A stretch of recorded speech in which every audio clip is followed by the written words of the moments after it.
వాక్యాన్ని ధ్యానించుకుందాం. కొరింథీయులకు రాసిన మొదటి పత్రిక 10వ అధ్యాయం. త్వరగా దిద్దాం. 10వ అధ్యాయం. కొరింథీయులకు రాసిన మొదటి పత్రిక 10వ అధ్యాయంలో నుండి కొన్ని మాటలు ధ్యానించుదాం. ఈ సంగతులు ఏ సంగతులు అంటే, పడిపోయే సమయంలో పక్కకు జరగద్దు అనే సంగతి. హల్లెలూయా.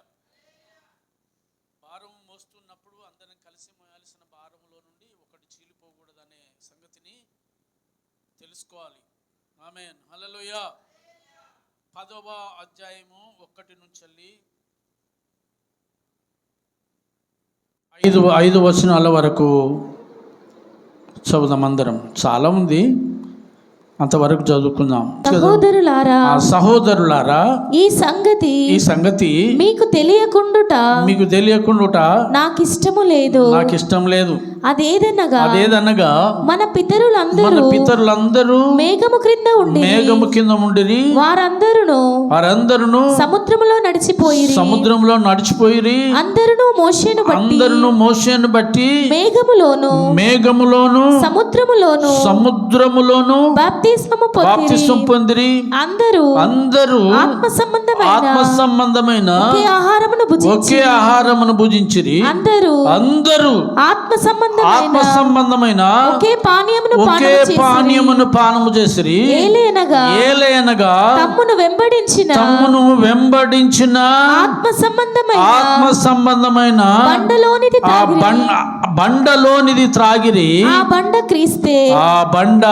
క్రీస్తే. అయితే వారిలో ఎక్కువ మంది దేవునికి ఇష్టలుగా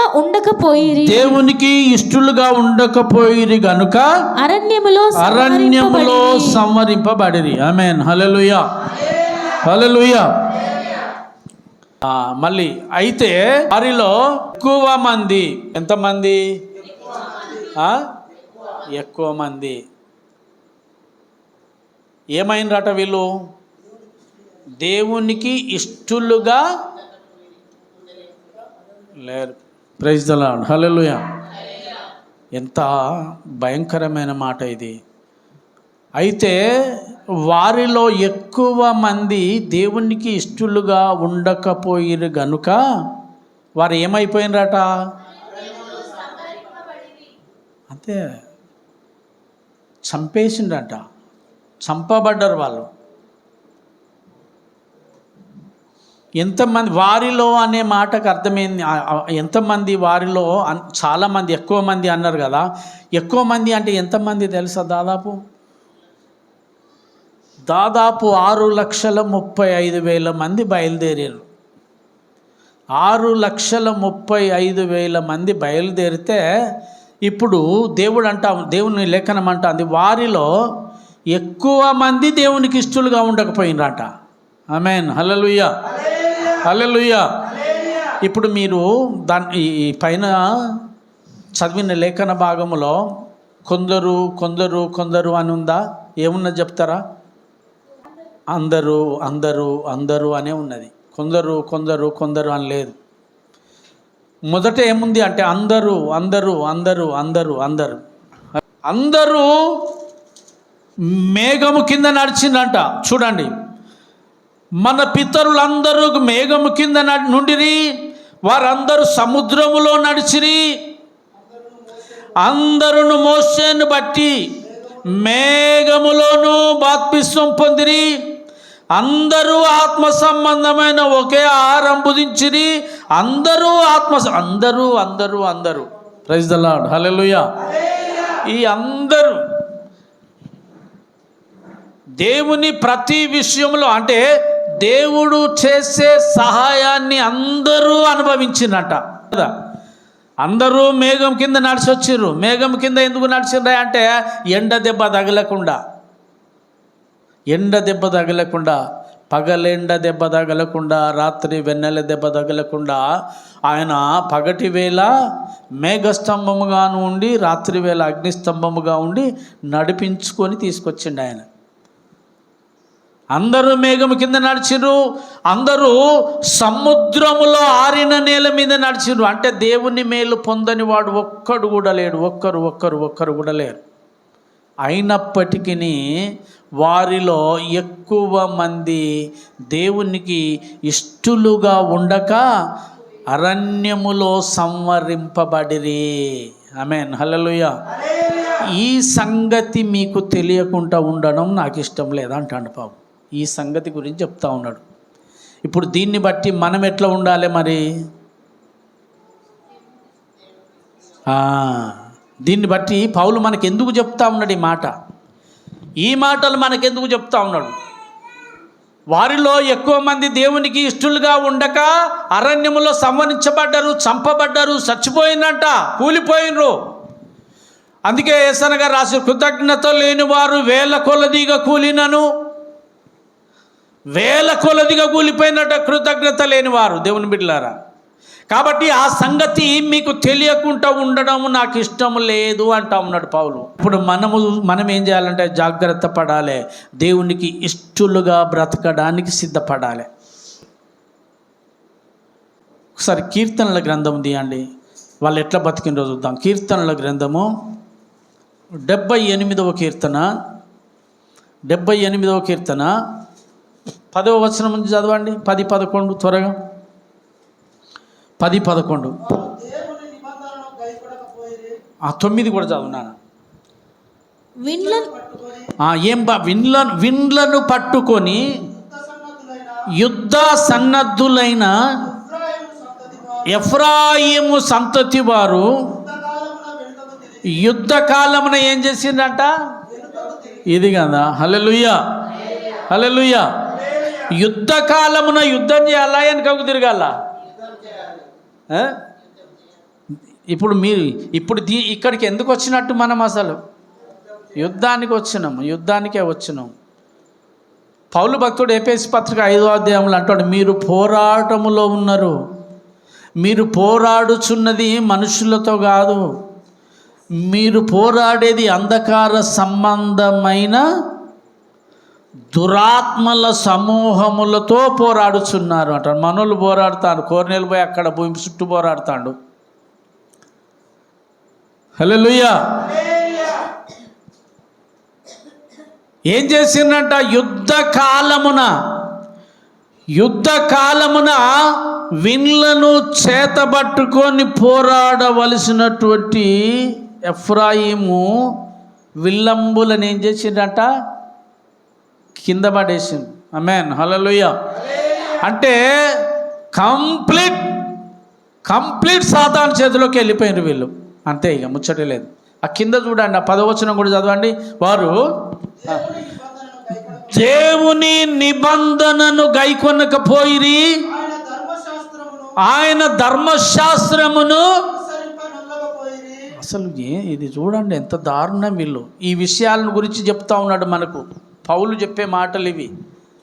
మీరు ఈ విధంగా ఉండకూడదు. వాళ్ళు ఏం చేసిండట? ధర్మశాస్త్రములను వినడానికి అంటే దేవుని వాక్యం వినే మనసు లేదట వాళ్ళకి. అంతే, దేవుని వాక్యం వినాలన్న మనసే లేదట వాళ్ళకు. అంత మాత్రమే కాదు, మీరినరట వాళ్ళు. మీరినరు అంటే అర్థమైంది? మీరడము అంటే అద్దు దాటిండ్రు. దేవుని వాక్యం ఏం చెప్తాందో ఆ వాక్యము చెప్పినటువంటి మాటలను హద్దు దాటి వెళ్ళిపోయినారు వాళ్ళు. అంతే, మీరినరు.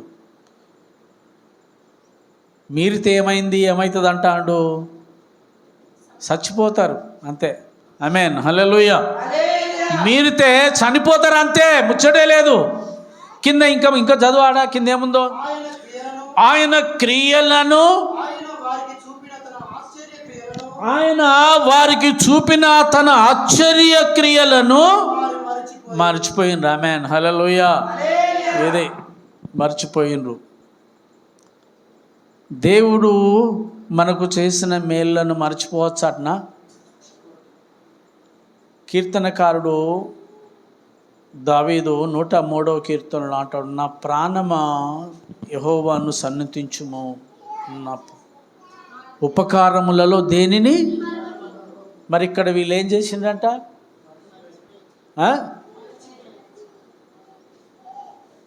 దావీదు తన ప్రాణంతో చెప్తా ఉన్నారు, ఓ ప్రాణమా, ప్రాణంతో మాట్లాడుకుంటా ఉన్నాడు దావీదు. ఆయనే తన ప్రాణంతో తానే చెప్పుకుంటా ఉన్నాడు, నా ప్రాణమా, నా ప్రాణమా, దేవుడు నీకు ఎన్నో మేలు చేసిండు కదా, నా ప్రాణమా, నువ్వు కృంగిపోయినప్పుడు నిన్ను లేవనెత్తిండు కదా, నా ప్రాణమా, నువ్వు బాధపడుతున్నప్పుడు నీ కన్నీళ్ళను దూడ్చిండు కదా, ఓ నా ప్రాణమా, నువ్వు మరణపు అంచు దగ్గర నిలవబడ్డప్పుడు నిన్ను కాపాడిండు కదా, నా ప్రాణమా, ఇన్ని మేలులు చేసిండు కదా. కాబట్టి దేవుడు చేసిన ఈ ఉపకారములను మరువకు.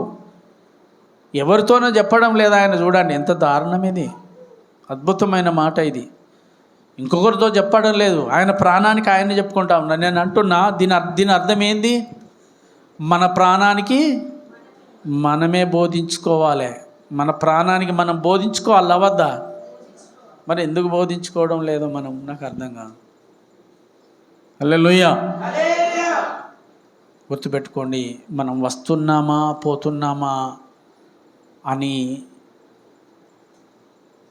ఈ స్థితిలో కనుక మనం వచ్చిపోతే ఏమీ ప్రయోజనం లేదు, వ్యర్థం అంతే. వ్యర్థం అంటే వ్యర్థమే. మనం వస్తూ ఉన్నాం పోతూ ఉన్నాం అనే స్థితిలో కనుక వచ్చిపోతే వ్యర్థమే వ్యర్థం. వ్యర్థం అంటే వ్యర్థం అంతేగా.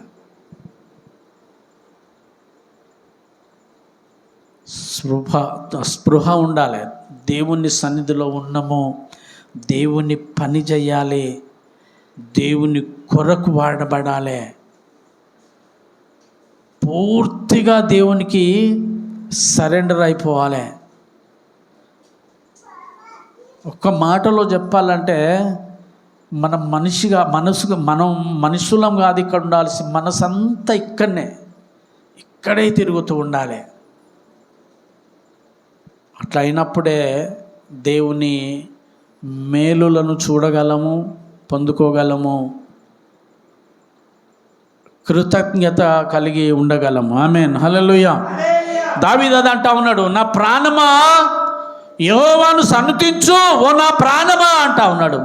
ఇంతకుముందు మనం పాట పాడినాం, ప్రాణమా కృంగిపోకే ఇంకా కొంతకాలం. ఒకవేళ కృంగిపోయినప్పటికీ కూడా దావీదు చెప్తా ఉన్నాడు, తనకు తాను చెప్తా, ఇంకో కొంతకాలం ఆగు, ఈ కష్టాలు ఎప్పటికి ఉండయి, ఈ బాధలు ఎప్పటికి ఉండయి, ఈ రోగం ఎప్పటికి ఉండదు, నా ప్రాణమా కుంగిపోకు చెప్పుకుంటా ఉన్నాడు తన ప్రాణానికి దావీదు.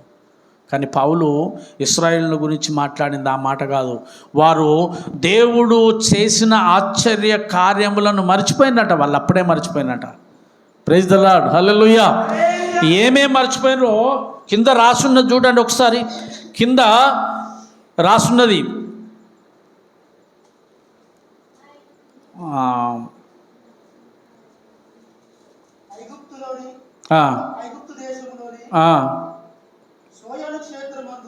సోయరు క్షేత్రమందు వారి పితరులు చూచుచుండగా ఆయన ఆశ్చర్య కార్యములను చేసెను.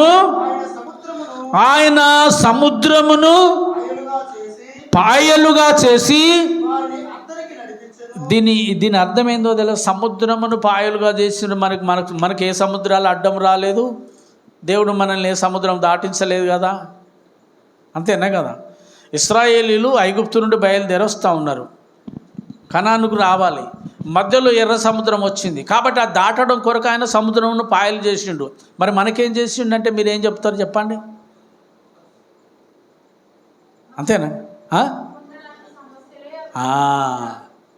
మనం కూడా దాటలేని సముద్రం ఏ విధంగా దాటలేకుంటున్నదో అలాంటి బలమైన సమస్యలు మనల్ని పట్టినప్పుడు, మనకు అడ్డంగా ఉన్నప్పుడు, మనల్ని బాధ పెట్టినప్పుడు ఆ సమస్యలో నుండి మార్గం కలగజేసిండు, మనల్ని బయటికి తీసుకొచ్చిండు.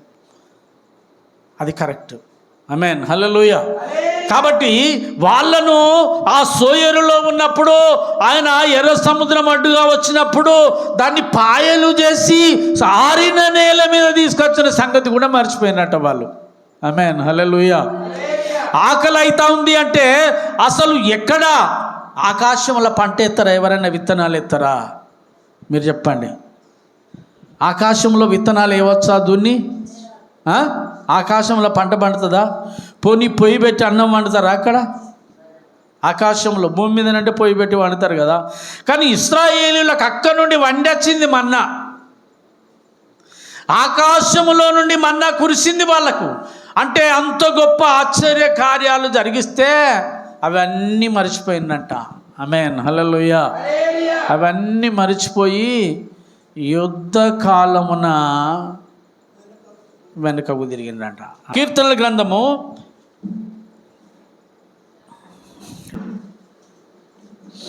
106వ కీర్తన 14వ వచనం చదువుదాం. 14. అరణ్యములో వారు బహుగా ఆశించిరి. ఎడారిలో ఏం చేసిందంట? వాళ్ళు దేవుణ్ణి శోధించుండ్రు. పదే పదే పదే పదే పదే శోధించారు. మాకు ఇది కావాలి, మాకు అది కావాలి, మేము ఇది తినాలి, మేము అది తినాలి, మాకు మాంసం లేక చాలా రోజులైంది. బైబిల్లో దీన్ని గురించి ఏమని రాసిండ్ర? చెడ్డ వాటిని ఆశించిరి అంటాడు దావీదు. వారు చెడ్డ వాటిని ఆశించిండంట. ప్రైజ్ ది లార్డ్, హల్లెలూయా, హల్లెలూయా. చెడ్డ వాటి కొరకు చచ్చిపోవాలి మనం, అంతే. పౌలు అంటాడు ఈ మాట, నేను అనడం లేదు. చెడ్డ వాటిని ఆశించడానికి ఇంకా మనం బ్రతికిలేము, క్రీస్తుతో కూడా చచ్చిపోయినామని పౌలు అంటాడు. కొలస్సీ పత్రిక 3వ అధ్యాయం 5వ వచనంలో. కొలస్సీలకు రాసిన పత్రిక 3వ అధ్యాయం 5వ వచనం చదవండి ఒకసారి. మీరు తీసి చదవండి ఆ మాట. కొలస్సీ 3:5.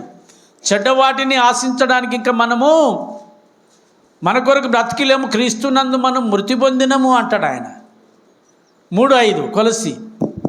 కావున భూమి మీద ఉన్న మీ అవయవములను అనగా జారత్వమును అపవిత్రతను కామాతురతను దురాశను విగ్రహారాధననైనను ధనాపేక్షను చంపివేయుడి. చంపండి అన్నాడా, ఉంచండి అన్నాడా? వీళ్ళు ఏం చేసిండ్రు మరి? చంపుకోలేదు, కోరుకున్నారు. చెడ్డవాటిని ఆశించిరి. హల్లెలూయా, హల్లెలూయా. ఏదే చెడ్డవాటిని ఆశించిండ్రు. కాబట్టి ఇప్పుడు పౌలు చెప్పే మాట, ఆ విషయం మీకు తెలియకుండా ఉండడం నాకు ఇష్టం లేదు, మీరు చెడ్డవాటిని ఆశించద్దు. ఇది దీని అర్థం. అర్థమైందా? వారిని దృష్టాంతముగా చూపెట్టుకుంటూ, వాళ్ళను చూపెట్టుకుంటూ మనల్ని హెచ్చరిస్తూ ఉన్నాడు పౌలు. అర్థమైందా? వాళ్ళు ఆశించిండ్రు, ఈ నష్టం జరిగింది. వాళ్ళు ఆశించిండ్రు, ఈ విధంగా సంవరించబడ్డారు. వాళ్ళు దేవుణ్ణి శోధించిండ్రు, దేవునికి దూరం అయిపోయారు. వాళ్ళు దేవుని శోధించిండ్రు, దేవుని మేలు పొందుకోలేకపోయారు. కాబట్టి మీరేం చేయాలి అంటే, ఈ సంగతులు మీరు తెలుసుకోవాలి. మీరు తెలుసుకొని వాళ్ళలాగా మీరు ఉండకూడదు. ప్రైజ్ ది లార్డ్, హల్లెలూయా. వాళ్ళలాగా మీరు ఉండకూడదు. దేవుడు చెప్పే మాట ఇది. చదవండి ఈ దీనిలో ఇంకా చదవండి. 106వ కీర్తన 106వ కీర్తన 14 నుంచి వెళ్ళి. అరణ్యములో వారు బహుగా ఆశించిరి, ఎడారిలో దేవుణ్ణి శోధించిరి. వారు అయినప్పటికీ కూడా వారు కోరినది ఆయన వారికి ఇచ్చెను, అయినను వారి ప్రాణమునకు ఆయన క్షీణత కలుగజేసెను. వారు తమ దండుపాలెములో మోసేయందును యెహోవాకు ప్రతిష్ఠుడైన ఆరోనునందును అసూయపడిరి. ఆమేన్, హల్లెలూయా. ఎంత అసూయపడ్డరో! ఎవరెవరి మీదనట? మోషేకు ప్రతిష్ఠితుడైన ప్రతిష్ఠితుడైన అహరోను మీద, ఇద్దరి మీద ఏం చేసిండట? అసూయపడ్డారంట. ఇప్పుడు అసూయ మంచిదేనా? గుర్తుపెట్టుకోండి. ఇశ్రాయేలులకు మొట్టమొదటి రాజు ఎవరో చెప్తారా ఎవరైనా? ఇశ్రాయేలీయులకు దేవుడు ఏర్పాటు చేసిన మొట్టమొదటి రాజు సౌలు. సౌలును దేవుడు ఎందుకు తీసేసిండో చెప్తారా? అసూయ వల్లనే. అసూయ, సౌలు దావీదు మీద అసూయ పడడం వల్ల సింహాసనము నుండి దింపి అదే దావీదును సింహాసనం మీద ఎక్కించుండు. ఆమేన్, హల్లెలూయా. దీన్ని బట్టి ఒక నీతి చెప్పండి, మీరు ఏం చెప్తారో? సౌలులో అసూయ ఉండడం వల్ల సౌలును గద్దె దింపాడు. దావీదును ఇంకెవరినైనా దింపితే ఏమైంది? ఇంకెవరినైనా ఎక్కితే ఏమైంది? దావీదులో అసూయ. గుర్తుపెట్టుకోండి, ఎప్పుడైనా మనల్ని ఎవరైనా బాగా తిట్టినప్పుడట, లేకపోతే మనకు ఇతరులు అన్యాయం చేసినప్పుడట, మనము కూడా వాళ్ళకి అన్యాయం చెయ్యాలి అనుకున్నప్పుడు దేవుడు ఏం చేస్తాడు తెలుసా? వాళ్ళు అన్యాయం చేసినందుకు వాళ్ళకు పడే శిక్ష కూడా మన మీదనే ఎత్తాడట. సౌలులో అసూయ ఉండడం వల్ల ఎవరి మీద అసూయ ఉన్నది? దావీదు మీద ఉన్నది అసూయ. అంతేనా కదా?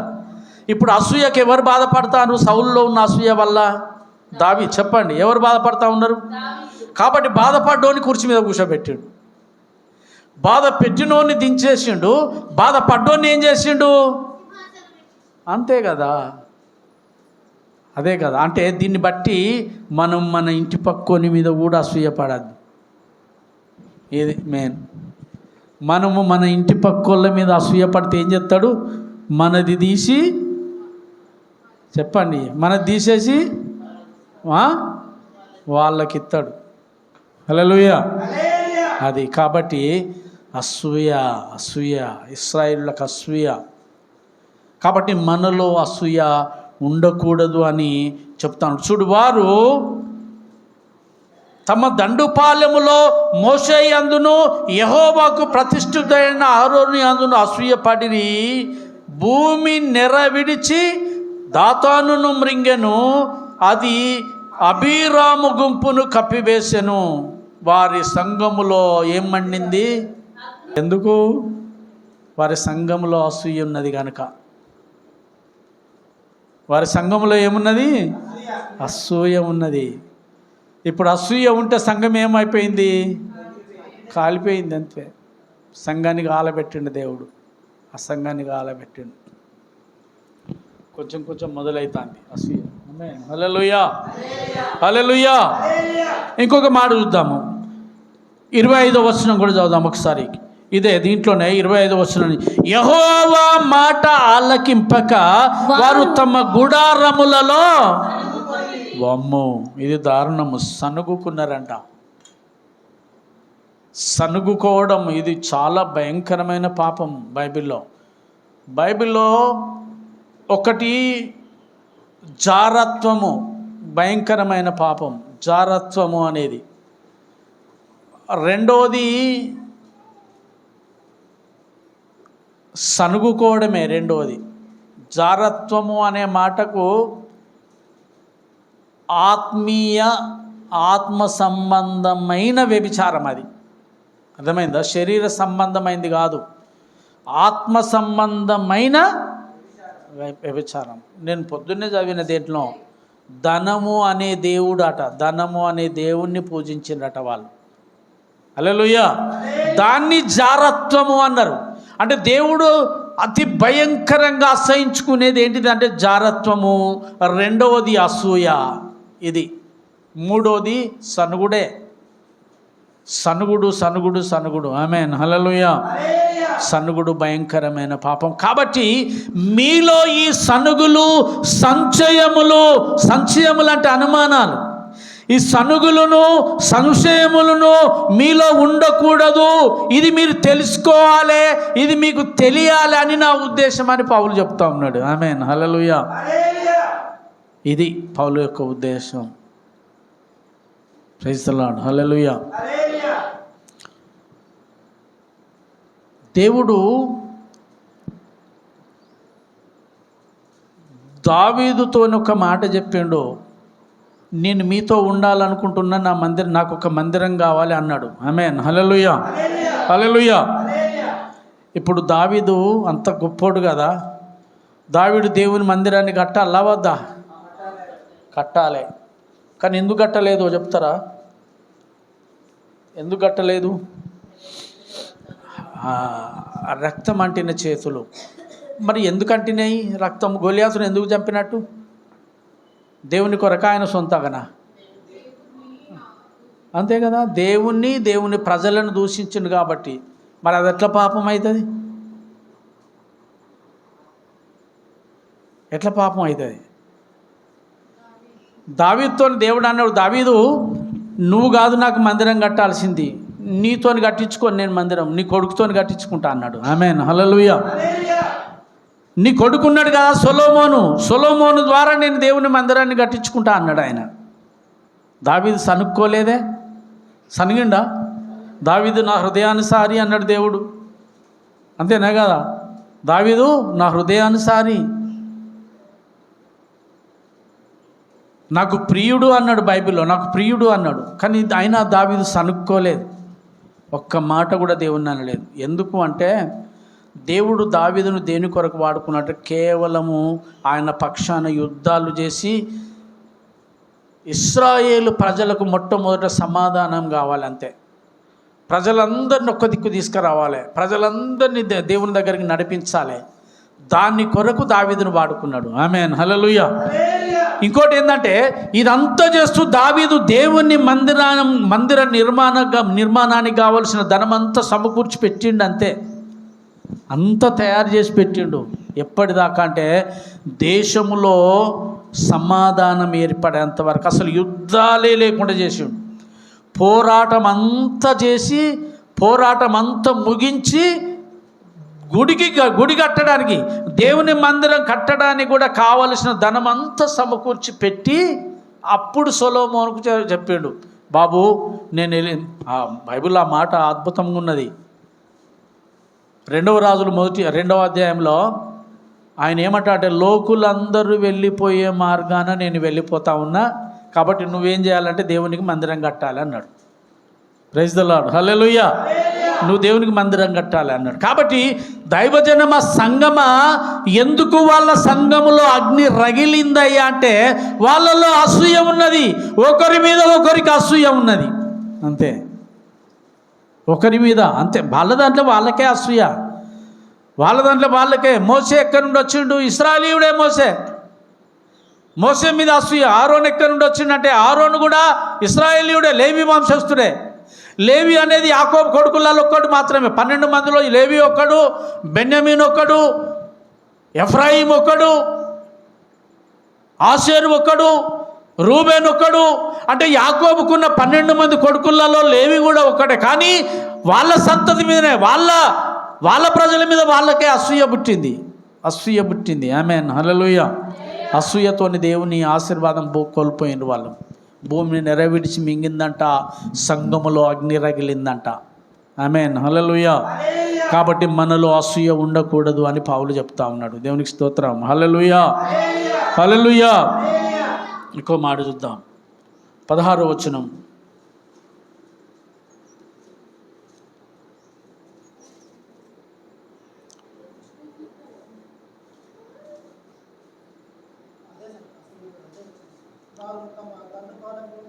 29 సారీ నన్ను కనబడతలేదు. 29. వారు తమ క్రియల చేత ఆయన కోపము పుట్టించిరి, వారిలో ఏం రేగిందంట? తెగులు రేగను. ఇక నేను ఒక మాట చెప్పి నేను ముగిస్తా. ఈ మాట చెప్పి నేను ముగిస్తా ఉన్నా. వాళ్ళు ఏం చేసిందట అంటే బైబిల్లో ఈ మాట జాగ్రత్త వినండి. 43వ వచనం, అనేక పర్యాయములు ఆయన వారిని, చెప్పండి మంచిగా చదవండి. అది అనేక పర్యాయములు ఆయన వారిని విడిపించను, అయినను. ఇప్పుడు వాళ్ళ ఆలోచన వాళ్ళదే, దేవుని ఆలోచన కాదు. దేవుని ఆలోచన అట్నా వాళ్ళ ఆలోచన అనుసరించినట్నా? వాళ్ళ ఆలోచనే, ఎంత చెప్పినా వాళ్ళ ఆలోచనే వాళ్ళు ఆచరించారు అంతే. ఇప్పుడు దేవుడు పౌలు ఇదే చెప్తాడు, మీ ఆలోచన కాదురా బాబు, మీ ఆలోచన కాదమ్మా, దేవుని ఆలోచన అనుసరించాలి మీరు, ఇది మీరు తెలుసుకోవాలి అంటా ఉన్నాడు. ఒకసారి కాదు, అనేక పర్యాయాలు అనేక సార్లు వాళ్ళు దేవునికి విరోధముగా నడిచినరు, వాళ్ళ ఆలోచననే అనుసరించరు, కానీ దేవుని మాట, దేవుని వాక్యమును వారు ఎన్నడూ అనుసరించలేదు. హల్లెలూయా, హల్లెలూయా. ఎన్నడూ అనుసరించలేదు. చివరిగా చదువుకొని ముగించుకుందాం. మరి ఇవన్నీ మనకెందుకయ్యా అనేది కొరింథీయులకు రాసిన పత్రికలోకి వెళ్దాం. మళ్ళీ అదే 10వ అధ్యాయంలోకి వెళ్ళి 6వ వచనాన్ని చదువుకొని ప్రార్థన చేసుకుందాం. నేను ముగిస్తున్నా. 6వ అధ్యాయం 6వ వచనము. వారు ఆశించిన ప్రకారము మనము చెడ్డవాటిని ఆశించకుండున్నట్లు. ఇప్పుడు చెప్పిన సంగతులన్నీ అని అర్థం. ఏ సంగతులాట? ఈ సంగతులు అంటే ఏ సంగతులు? ఇంకా దేవుణ్ణి శోధించడము, అసూయపడము, దేవుని ఆశ్చర్యకార్యాలను మర్చిపోవడం, క్రియలను మర్చిపోవడము, సనుగుకోవడము. ఆమేన్, హల్లెలూయా. ఇలాంటి అన్నింటినీ మనము చెయ్యకుండా బుద్ధి తెచ్చుకోవడం కొరకు ఇవి దృష్టాంతములుగా ఉన్నవి. వారు ఆశించిన ప్రకారము మనము చెడ్డవాటిని ఆశింపకుండునట్లు ఈ సంగతులు మనకు దృష్టాంతములుగా ఉన్నవి. ఆమేన్, హల్లెలూయా. అని వ్రాయబడినట్లు వారిలో కొందరి వలె మీరు విగ్రహారాధికులై ఉండకూడి. దేవునికి స్తోత్రం. హల్లెలూయా, హల్లెలూయా. వారిలో కొందరిలాగా మీరు ఉండకూడి అని దేవుని వాక్యం మనల్ని హెచ్చరిస్తూ ఉంది. ఈ సంగతులు మీరు తెలుసుకొని వారిలో కొందరిలాగా మీరు ఉండకూడదు, వారిలో ఎక్కువ మందిలాగా మీరు ఉండకూడదు, వారిలాగా మీరు ఉండకూడదు. మనం ఏ విధంగా ఉండాలని చెప్పంటే దేవునికి కృతజ్ఞత కలిగి ఉండాలి, అసూయ లేని వారుగా ఉండాలి, దేవుణ్ణి శోధించకుండా దేవుణ్ణి ఘనపరిచేవారుగా ఉండాలి. ఈ సంగతులన్నింటినీ మనము ఆచరిస్తూ ఇంకా 78వ కీర్తనలో రాసిన ప్రకారము దేవుని పక్షాన యుద్ధాలు చేసేవారిగా ఉండాలి. ఆమేన్, హల్లెలూయా. దేవుడి మాటలు మనందరి వెనుకలో ఆశీర్వదించునుగాక. ఆమేన్.